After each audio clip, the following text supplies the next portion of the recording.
Yeah, okay, and thank you for asking that, because this is the 10,000-pound gorilla in the room that nobody's talking about. The third leading cause of death, as published in the Journal of the American Medical Association, is MD-directed treatments. This means you go to a medical doctor, an MD. He gives you a treatment, and you die from it. According to the United States Department of Health and Human Services, 15,000 Medicare patients a month are killed by MD treatment, and nobody goes to jail. A handful of terrorists fly 2 planes into the Twin Towers. 3,500 people die, and we go to war. But 15,000 people a month are killed by medical doctor treatments, and we don't bat an eyelash. This is because we have been, I don't want to say brainwashed, that's not the correct term, but we have been, for the last 100 years,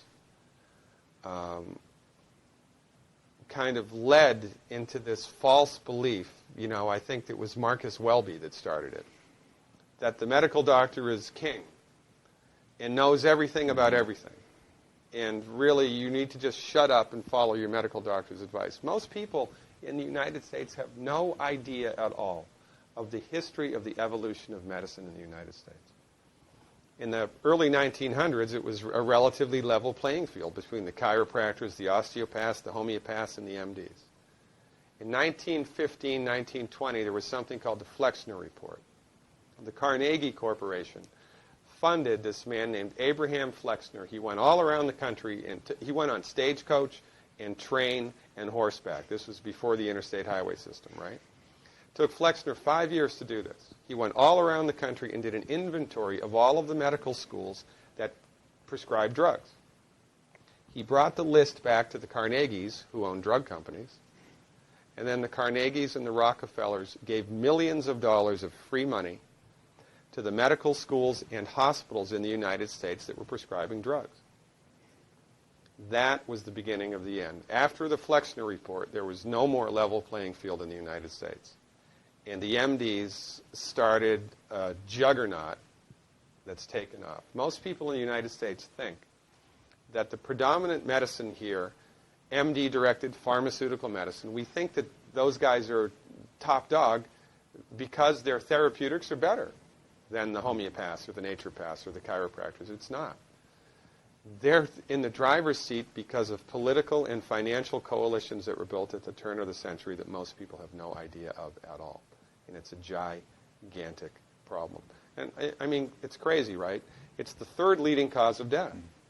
And yet, when the government makes noise about messing with people's insurance, everybody freaks out. Mm-hmm.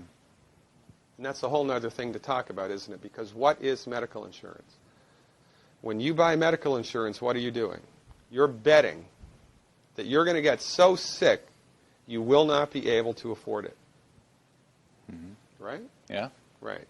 And then, so you pay good money every month to gain access to a system of medicine that's the third leading cause of death in the United States. We need our heads examined, quite frankly. That's why we give, Dr. Wallach and myself collectively, we give 400 free lectures a year. And we're building a grassroots network because people don't know this.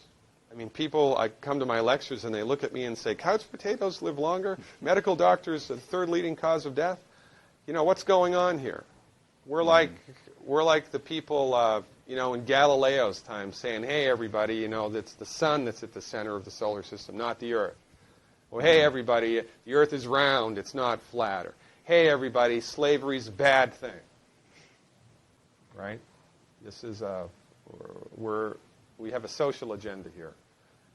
Why do we have a social agenda? Because people are suffering needlessly.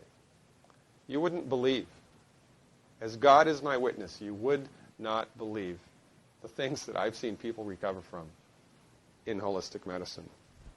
The body's ability to fix itself is remarkable. And most of the time, all that the body needs to do that is the raw materials that it needs to do that. And we need to stop eating food that's hurting the body. You know, if you put diesel fuel in an unleaded engine, even if it's a brand new Ferrari, it's going to run like crap if it runs at all. There's nothing wrong with the car. It just had the wrong fuel. It's the same with the human body. You give the human body the raw materials that it needs, clean up the diet, Superman, Superwoman. And, you know, if you don't get to super status, then at least your blood pressure normalizes, at least your arthritis goes away, at least your anxiety and panic attacks go away, and you can sleep through the night.